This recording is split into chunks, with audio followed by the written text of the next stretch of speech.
अस्सलाम वालेकुम, मैं सूफिया मलिक और आप देख रहे हैं PKN न्यूज़। सबसे पहले निगरान वज़ीर आला पंजाब मोहसिन नकवी का रातगीर लाहौर रिंग रोड सदर लूप 3 प्रोजेक्ट का दौरा। मराका के करीब साइट पर जारी तमीराती सरगर्मियों का जायजा लिया। मज़ीद तफसीलात सरदार ताहिर महमूद की इस रिपोर्ट में। वज़ीर आला मोहसिन नकवी ने तमीराती कामों का मुआयना किया। FWO के ब्रिगेडियर फखर कादरी ने वज़ीर आला मोहसिन नकवी को प्रोजेक्ट पर पेशरफ्त के बारे आगाह किया। अर्थवर्क और सबवेज पर पेशरफ्त से ब्रीफ किया। प्रोजेक्ट की जल्द तकमील के हवाले से जरूरी हदायत दी। ज़ेर सदारत FWO के कैंप ऑफिस में इजलास प्रोजेक्ट के मुकम्मल होने कामों के बारे में ब्रीफिंग दी गई।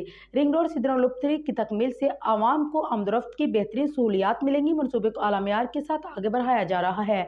मुल्तान रोड के इर्द गिर्द तमाम सरकारी व निजी हाउसिंग स्कीमों के रहायशी मुस्तफीद होंगे। मनसूबों की बरवक्त तकमील के लिए पंजाब हुकूमत की मुकम्मल सपोर्ट आपके साथ है। सूबाई वजीर Bilal Afzal, inspector general police, CCPO, secretary तमीरात व मवासलात और मुतलका हुकाम भी इस मौका पर मौजूद थे।